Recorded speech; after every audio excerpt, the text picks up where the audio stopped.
Rapidamente ficou claro que os bombardeiros de alta velocidade que surgiram no início dos anos 30 não conseguiriam manter a sua vantagem sobre os biplanos obsoletos e lentos por muito tempo. Os novos caças já lhes pisavam os calcanhares. Em 1938, uma nova geração de caças tinha entrado em serviço em cada nação industrializada. As suas velocidades tinham ultrapassado as 310 milhas por hora, enquanto esses supostos bombardeiros de alta velocidade estavam estagnados na faixa das 250 a 280 milhas por hora. Claro que isto não significava que os projetistas de aeronaves iriam deixar de tentar fazer com que os bombardeiros voassem ainda mais rápido. Mas tornou-se óbvio que a velocidade já não era uma garantia absoluta de segurança, mas apenas um de muitos meios de defesa. A experiência de combate obtida durante a guerra em Espanha levou o comando alemão a uma conclusão importante. Os bombardeiros precisavam de armas defensivas mais potentes, e era melhor manter toda a tripulação junta. Assim nasceu o Waffenkopf, ou conceito de cabine de combate. Esta ideia dominou a Luftwaffe de 1939 a 1945 e moldou o aspecto único e facilmente reconhecível de cada bombardeiro alemão desse período. A ideia era simples, mas eficaz. Em primeiro lugar, quando o piloto e os artilheiros estão na mesma cabine, é muito mais fácil coordenar as suas ações. Em segundo lugar, proporcionava uma enorme vantagem psicológica. A tripulação sentia-se apoiada, os homens podiam ver-se e podiam prestar ajuda instantânea durante um combate. Se alguém ficasse ferido ou morresse, um colega da tripulação podia assumir imediatamente as suas funções. Em comparação, em aeronaves soviéticas como o SBP-2 ou o IL-4, tal como na maioria dos bombardeiros do mundo na altura, o operador de radioartilheiro sentava-se separadamente na cauda, estava isolado do piloto e do navegador pelo compartimento de bombas, que era impossível de atravessar. Se o artilheiro fosse neutralizado, estas aeronaves tornavam-se total ou parcialmente indefesas contra ataques pela retaguarda. E, além disso, o contacto por rádio com a terra era frequentemente perdido. Pelo contrário, nas aeronaves alemãs, construídas em torno do conceito Waffenkopf, o fogo de resposta podia ser dirigido para qualquer lado, desde que pelo menos um membro da tripulação permanecesse na luta. Isto tornava a aeronave muito mais difícil de abater em combate real, cumprindo os novos requisitos do comando. Os projetistas da Dornier tinham redesenhado completamente a proa da aeronave para 1938. A bolha para a metralhadora superior MG-15 agora integrava-se suavemente na cabine envidraçada do piloto. Ampliaram o próprio envidraçamento da proa e deram-lhe um design facetado. Embora os painéis planos prejudicassem ligeiramente a aerodinâmica, o vidro já não distorcia a vista, pelo que o piloto e o navegador tinham uma excelente visibilidade, para a frente e para baixo. As mudanças também se aplicaram ao armamento. A antiga metralhadora traseira MG-15, que disparava através de uma escotilha no chão, tinha um arco de tiro demasiado estreito. Assim, criaram uma carcaça especial sob a fuselagem para o artilheiro inferior. Também redesenharam o ponto de entrada, em vez da incômoda porta quadrada na lateral, que o bombardeiro tinha herdado do seu predecessor civil e que exigia uma escada. Instalaram uma escotilha no chão. Entrar e sair em caso de emergência tornou-se muito mais fácil. A tripulação na nova cabine foi aumentada para 4 homens, um piloto, um navegador bombardeiro, um operador de rádio-artilheiro e um artilheiro inferior. O resto da estrutura do avião atrás da cabine permaneceu igual ao do modelo D ou 17M. Os testes dos protótipos com a nova cabine começaram na primavera de 1938. Os desenvolvedores prepararam imediatamente várias variantes de modificação. A primeira foi a aeronave de reconhecimento de alta velocidade, o DO-17S. No total, construíram 3 aeronaves da versão DO-17S0, equipadas com motores Daimler-Benz 600G. Foram entregues à Luftwaffe para testes militares, mas estes aviões revelaram-se infrutíferos, já que nunca foi recebida uma ordem de produção. Quase simultaneamente com o modelo DO-17S, construíram e testaram mais 3 aeronaves experimentais DO-17U-0, que também contavam com a nova cabine. Estes eram aviões exploradores propulsionados por motores Daimler-Benz 600A. A tripulação foi ampliada para 5 homens, adicionando outro operador de rádio. A Luftwaffe encomendou um pequeno lote de 12 destas aeronaves e, sob a designação DO-17U-1, serviram em várias unidades aéreas. O protótipo do novo bombardeiro descolou pela primeira vez a 1 de março de 1938 sob a designação de O-17ZV-1 e para o outono desse mesmo ano, a versão de pré-produção. O modelo de pré-produção do Do-17Z apareceu. A tripulação desta aeronave consistia em 4 homens. Inicialmente, o plano era instalar motores DB600 no avião, mas, tal como antes, Esses motores eram mais necessários para a produção de caças, então o novo bombardeiro Dornier recebeu motores Brahmo 323A1 Fafnir. O armamento do modelo de pré-produção do Du-17Z consistia em 3 metralhadoras MG-15 de calibre 7,92 mm. Uma, como antes, foi montada na frente, através do lado direito do para-brisa. A segunda foi colocada na parte traseira do cockpit, num suporte flexível especial. E a terceira, para proteger a aeronave por baixo e por trás, foi instalada na parte inferior do cockpit. Nos modelos de produção, o Du-17Z1 adicionaram uma quarta metralhadora MG-15, que foi montada diretamente na vidraça do nariz. O novo bombardeiro manteve a sua excelente manobrabilidade e capacidade de controlo. No entanto, devido ao novo design do cockpit, a secção do nariz tornou-se mais larga, o que não ajudou na velocidade. Além disso, houve um preço a pagar pelo armamento mais pesado, blindagem parcial, tripulação maior e novo equipamento. A carga de bombas caiu para 11 libras. Só conseguiram aumentar a carga útil para 22 libras na próxima modificação, que apareceu no início de 1939. Este era o bombardeiro Du-17Z2, equipado com motores Bromo 323P mais potentes, com um supercharger de 2 estágios. Estes entregavam 1000 cavalos de potência na descolagem e 940 cavalos de potência a uma altitude de mais de 13.000 pés. Mas neste caso a capacidade de combustível teve de ser sacrificada. O raio de combate do novo bombardeiro com carga total era de apenas 205 milhas. Com base no modelo Du-17Z2, uma pequena série de bombardeiros de reconhecimento, o Du-17Z3, foi desenvolvida e lançada. Estes aviões podiam transportar 2 câmaras automáticas no cockpit, bem como cerca de 11 libras de bombas. A grande câmara RB-5030 estava localizada na secção traseira do cockpit, a sua lente virada para fora, logo atrás da estação inferior da metralhadora MG-15, mesmo em frente ao compartimento de bombas. A câmara menor RB-2030 ficava acima da escotilha de entrada e olhava diretamente através dela. A sua enorme carenagem externa, a escotilha e a própria câmara pareciam uma única unidade. Para permitir que o avião de reconhecimento do Du-17Z3 voasse distâncias maiores, instalaram um tanque de combustível adicional, com capacidade para 236 galões, no compartimento de bombas dianteiro.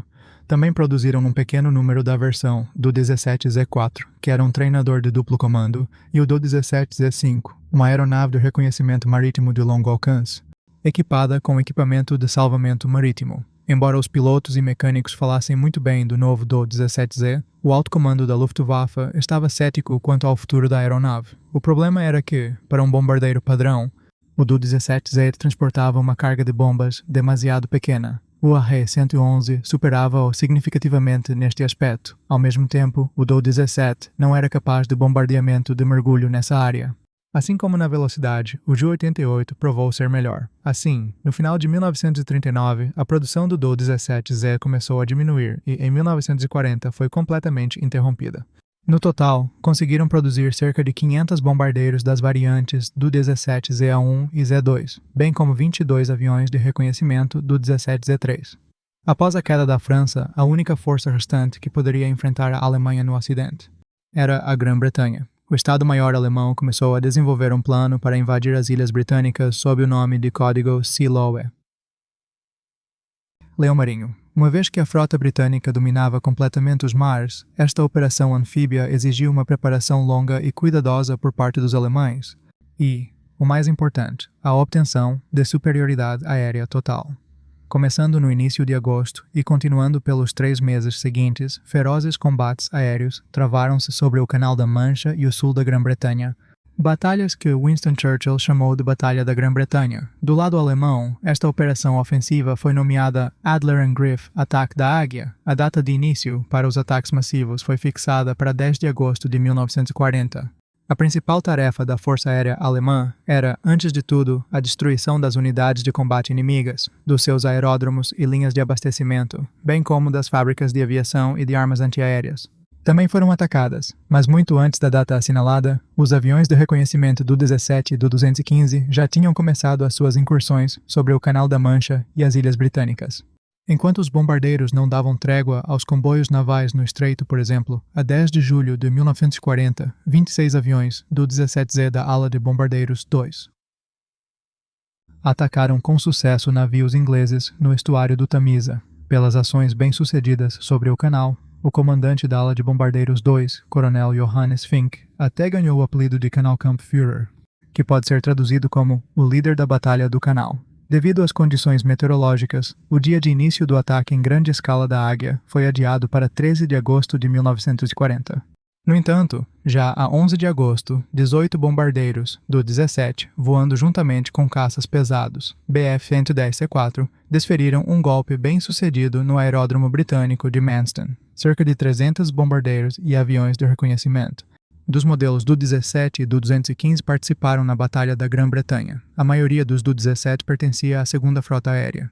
Estiveram em serviço com 3 alas de bombardeiros, a ala de bombardeiros 2, a ala de bombardeiros 3, bem como no pessoal dos grupos 1º e 3º da ala de bombardeiros 76. Além disso, a versão do 17P foi utilizada pelo 2º Grupo de Reconhecimento da ala de instrução 2, dentro da terceira frota aérea. Os aviões do 17 foram utilizados nos quartéis generais das alas de bombardeiros de mergulho 1, 3 e 77, bem como num esquadrão de reconhecimento que operava a partir do aeródromo norueguês de Stavanger.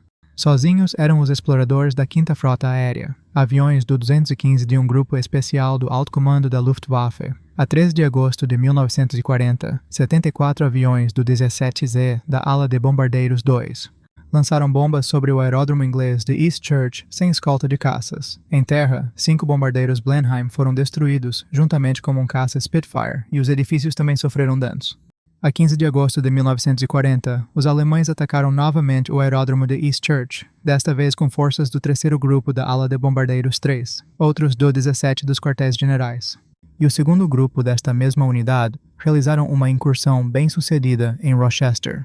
Lá se encontravam as fábricas de aviação Short, que produziam bombardeiros Stirling de 4 motores. Durante este ataque, perderam-se 2 aviões do 17Z. A 18 de agosto, bombardeiros do 17Z do 3º Grupo da ala de bombardeiros 76 participaram em incursões em Biggin Hill, Croydon e Kenley. Sobre Croydon, perderam-se 4 aviões. Outros 3 bombardeiros sofreram graves danos, mas conseguiram regressar a costear para a França. Num deles, o piloto morreu, pelo que o navegador, o sargento de voo Wilhelm Milg, pilotou o avião de volta e aterrou-o de barriga. Por este ato corajoso, foi condecorado com a Cruz de Cavaleiro. No final de agosto, ficou claro que o esforço para destruir a Royal Air Force tinha falhado. Enquanto de 13 a 23 de agosto, os alemães bombardearam aeródromos e fábricas de aviação inglesas, já a 25 de agosto de 1940, a Luftwaffe começou a lançar ataques contra a capital, Londres. A 4 de setembro de 1940, Adolf Hitler estabeleceu definitivamente uma nova missão para a Força Aérea Alemã. A partir de então, o objetivo prioritário para os bombardeiros tornou-se Londres e outras cidades da Inglaterra. Esta decisão foi uma resposta aos ataques da aviação britânica sobre cidades alemãs que tinham começado antes. A partir de 7 de setembro de 1940, começaram os ataques massivos sobre Londres. O ponto de viragem na Batalha da Grã-Bretanha foi 15 de setembro. Os alemães lançaram o seu ataque mais potente contra a capital, colocando no céu, nesse dia, cerca de 12 aviões de vários tipos. As frotas aéreas alemãs 2 e 3 perderam 34 bombardeiros e muitos dos que regressaram sofreram danos graves. No entanto, não conseguiram destruir a capacidade de combate da aviação britânica, nem dobrar a vontade do povo inglês para resistir ao inimigo. Verificou-se que a Luftwaffe simplesmente não tinha recursos suficientes para o conseguir. A partir de 1 de outubro, os alemães cessaram os ataques maciços diurnos sobre a Inglaterra e mudaram para bombardeamentos noturnos, utilizando pequenos grupos. Principalmente, foram as unidades que pilotavam os bombardeiros do 17 que foram transferidas para o serviço noturno. Durante a Batalha da Grã-Bretanha, tornou-se evidente que o Do já era demasiado lento para a guerra moderna. Se a isto adicionarmos a sua fraca blindagem e o seu armamento defensivo insuficiente, obtemos um avião demasiado vulnerável contra caças como o Hurricane e o Spitfire. Por outro lado, uma carga de bombas de apenas 22 libras estava a tornar-se claramente insuficiente para enfrentar novas missões de combate. O custo de cada libra de bombas lançada sobre um alvo revelou-se demasiado elevado, devido aos riscos para as tripulações. Devido às grandes perdas sofridas pelos alemães em julho e agosto de 1940, decidiu-se reequipar a asa de bombardeiros 76. No final de 1940, os seus primeiros e terceiros grupos tinham substituído os seus Do-17Z No início de 1941, os aviões do 17Z permaneciam em serviço apenas com os primeiros e terceiros grupos da Asa de Bombardeiros 2 Holtz-Hammer, assim como com o terceiro grupo da Asa de Bombardeiros 3 Blitz. Foram estes aviões que participaram nas batalhas sobre os Balcãs e a ilha de Creta. Preparando-se para a guerra com a União Soviética, os alemães esforçaram-se por assegurar a sua retaguarda nos Balcãs. A situação que se desenvolvia ali era desvantajosa para a Alemanha. Na Jugoslávia tinha chegado ao poder um governo que se inclinava para a União Soviética e na Grécia os britânicos estavam a fortalecer ativamente as suas posições. Na madrugada de 6 de abril de 1941, às 6h45, a aviação alemã lançou um ataque de bombardeamento sobre Belgrado. Tropas da Wehrmacht invadiram o território da Jugoslávia e da Grécia. A 4ª Frota Aérea da Alemanha participou nesta operação balcânica.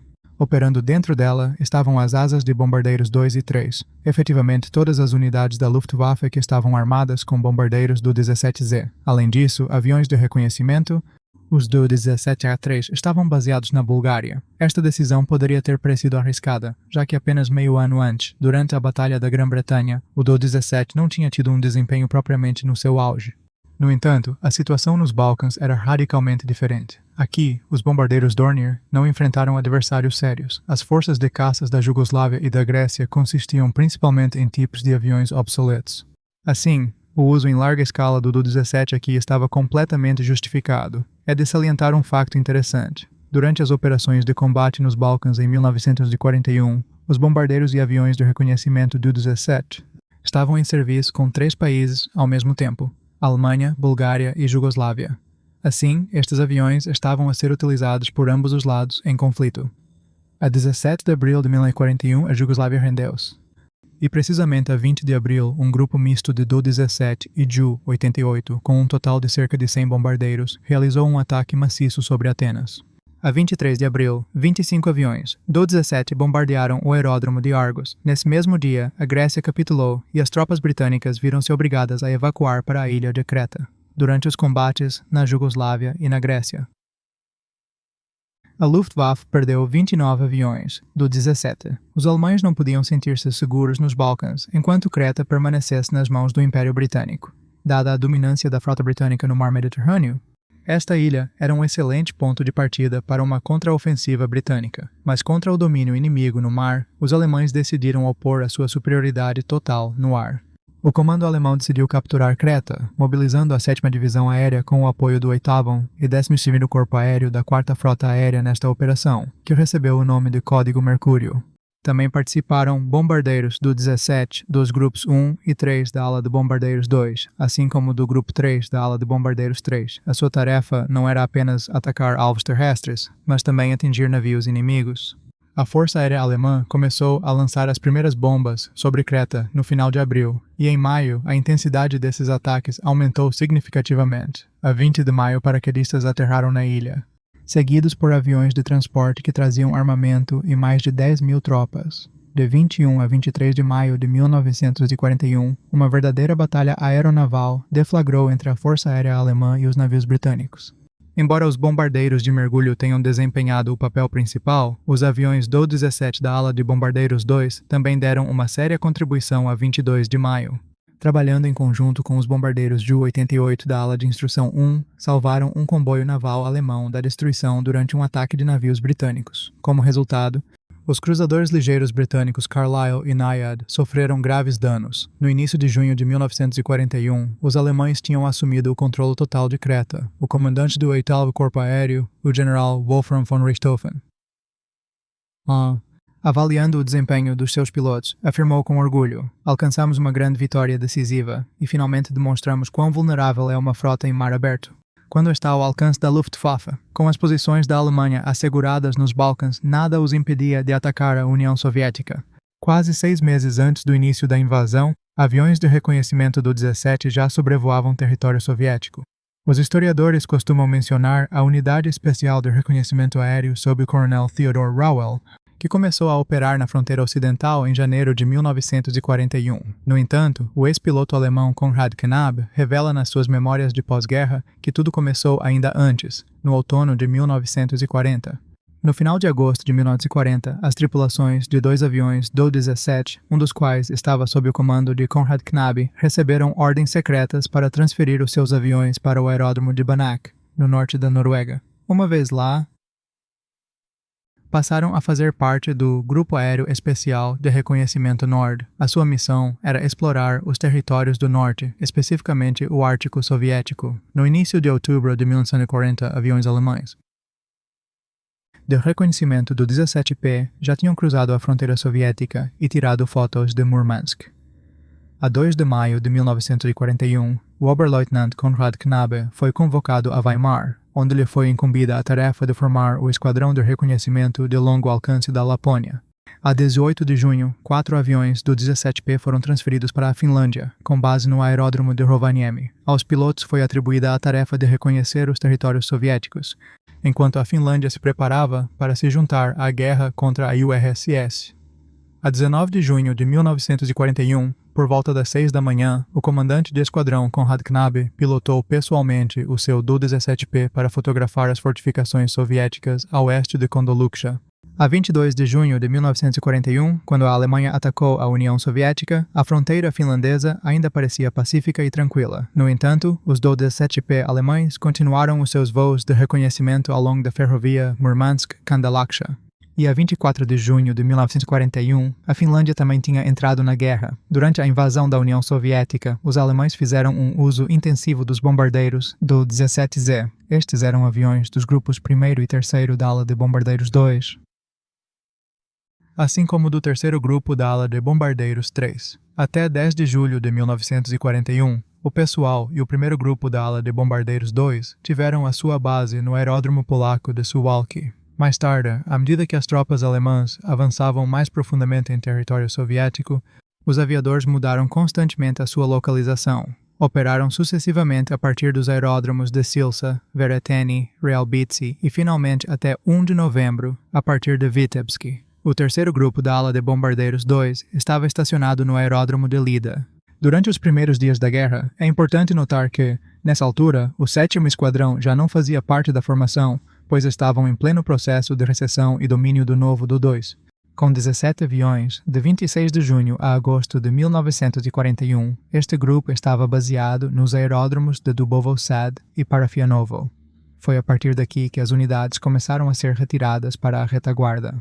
A 9 de julho, o 8º Esquadrão foi retirado para reequipamento e, a 19 de julho, seguiu-se o quartel-general do grupo. A 1 de agosto de 1941, o 9º Esquadrão, agora sozinho, voou para o aeródromo de Veratani. Lá, reuniu-se brevemente com o 1º grupo da 2ª ala de bombardeiros, mas a 26 de setembro também regressou à Alemanha. Depois disso, os bombardeiros Do-17Z do 1º grupo da 2ª ala de bombardeiros permaneceram na frente oriental por muito pouco tempo. A 1 de novembro de 1941, descolaram do seu aeródromo perto de Vitebsk para abandonar o território soviético definitivamente. Quanto ao 3º grupo da 3ª ala de bombardeiros, até 26 de junho de 1941 também teve a sua base em Suwałki. Mais tarde, operou juntamente com os restantes elementos da 2ª ala a partir dos aeródromos de Dubovo Sad e Parafanov. E, a partir de agosto de 1941, estas unidades partilharam efetivamente as mesmas pistas em Veratini, Relvitz e Vitebsk até novembro de 1941. Assim, no final de 1941, as últimas unidades importantes da Luftwaffe que operavam os aviões do 17Z, o 1º e 3º grupos da 2ª ala de bombardeiros, receberam os novos do 217 e dirigiram-se para o oeste para combater a Inglaterra.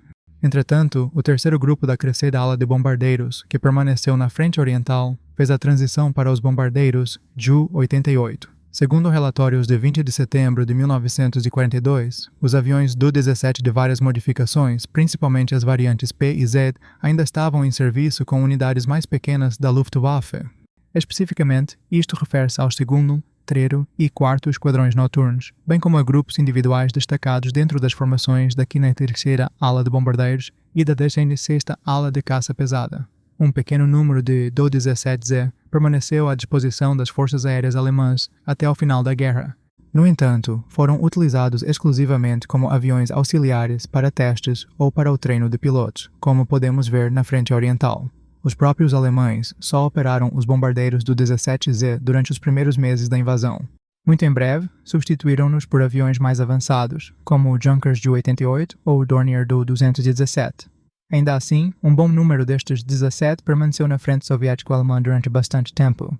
Por um lado, as unidades de reconhecimento continuaram a operar os Du-17P e os Du-17Z3, e por outro, os aliados da Alemanha estavam a utilizar estes bombardeiros na guerra contra a União Soviética. A Força Aérea Finlandesa tinha 15 destes aviões, e aproximadamente o mesmo número de Du-17Z estava em serviço como um esquadrão croata que operava como parte das unidades alemãs.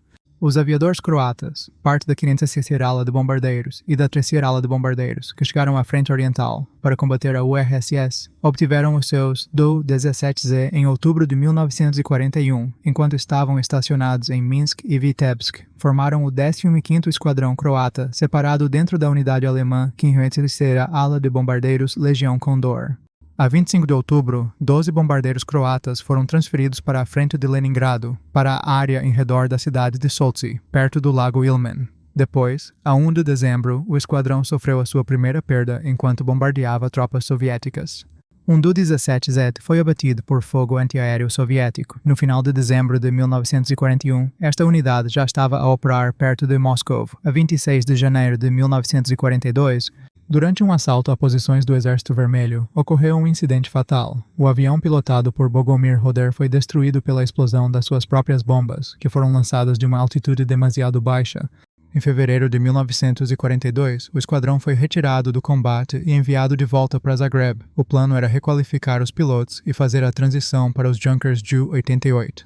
Mas algo correu mal com a melhoria do equipamento, então, a 25 de junho de 1942, o esquadrão croata regressou à Rússia, ao aeródromo de Soltsi, operando os seus velhos aviões do 17Z. A segunda fase do combate na frente oriental revelou-se muito mais dura para os croatas. A força aérea e as defesas antiaéreas soviéticas ofereciam uma resistência cada vez mais dura. Já a 1 de julho de 1942, um caça soviético abateu um Do-17Z croata. E a 26 de julho de 1942, artilheiros antiaéreos soviéticos destruíram outro bombardeiro do Esquadrão 53 da Asa de Bombardeiros. Durante o inverno de 1942 e 1943, este esquadrão croata, conhecido como Esquadrão de Combate Croata 10, passou a fazer parte do grupo Asa de Bombardeiros 3. Em junho de 1943, a unidade foi redesignada como 15º Esquadrão Croata da Asa de Bombardeiros 3. Continuou a operar contra as forças soviéticas nos seus Do-17Z, voando dos aeródromos de Korovia, Selo e Shechinskaya. Por essa altura, algumas das tripulações dos seus aviões foram enviadas de volta para Zagreb, onde tiveram de lutar contra os partisans jugoslavos. Finalmente, em dezembro de 1943, os pilotos croatas que restavam na Rússia deixaram os seus Do-17Z e passaram para os Ju-87. Os pilotos croatas relataram que, durante toda a sua campanha na frente oriental, realizaram 1.247 saídas de combate. Reivindicam números impressionantes: a destruição de 245 tanques, 581 caminhões, 307 canhões e um sem fim de tropas inimigas em terra. Em contraste, as suas próprias perdas ascenderam a 5 bombardeiros, do 17 e 20 membros da tripulação, embora, como é comum com as estatísticas de guerra, os números de vitórias reivindicadas sejam muito provavelmente significativamente exagerados. A Finlândia, procurando vingança pela Guerra de Inverno de 1940, apoiou com entusiasmo a ofensiva alemã, tornando-se aliada da Alemanha na guerra contra a União Soviética. No entanto, a fraca indústria finlandesa não conseguia produzir armas pesadas modernas nas quantidades necessárias. Assim, os finlandeses tiveram de comprar a maior parte do equipamento militar para o seu exército no estrangeiro. Por exemplo, a Força Aérea Finlandesa foi formada literalmente com o que conseguiram encontrar. Era uma mistura heterogênea de aviões britânicos, franceses, holandeses e americanos obsoletos, bem como aviões de troféu capturados a pilotos soviéticos. Realizar operações ofensivas sérias como um arsenal assim era difícil. Mas os alemães, cuja frente oriental se estendia por mais de 1.860 milhas, estavam vitalmente interessados em que os seus aliados fizessem algo mais do que manter a linha em setores secundários. Queriam que atuassem ativamente lá. Por isso, o generoso gesto do Reichsmarschall Hermann Göring faz todo o sentido. A 11 de novembro de 1941, ele ofereceu à Força Aérea Finlandesa 15 aviões do O-17Z e, além disso, 300 toneladas de bombas. Os bombardeiros que a Finlândia recebeu não eram novos, já tinham prestado serviço em unidades da Luftwaffe.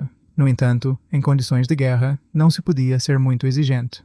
Além disso, como a prática demonstrou, estes aviões ainda tinham vida útil estrutural suficiente para o trabalho de combate. Todos os Do-17 transferidos pela Alemanha chegaram por mar em navios de carga em estado parcialmente desmontado. Os primeiros 3 aviões chegaram à Finlândia a 5 de janeiro de 1942 e outros 11 chegaram no final do mês. O último avião, ao qual estava a ser instalado equipamento fotográfico adicional, foi entregue 11 de fevereiro de 1942. Dos 15 Dornier recebidos, 5 das aeronaves eram bombardeiros das versões Do-17Z1 e Do-17Z2. 9 aviões pertenciam à modificação de bombardeiro de reconhecimento Do-17Z3, enquanto a versão exata de uma fuselagem permaneceu desconhecida. Todos os aviões foram repintados com camuflagem finlandesa e marcados com insígnias nacionais, uma suástica azul num círculo branco. Depois disso, o equipamento entrou em serviço com o 46º Esquadrão do 4º Regimento Aéreo.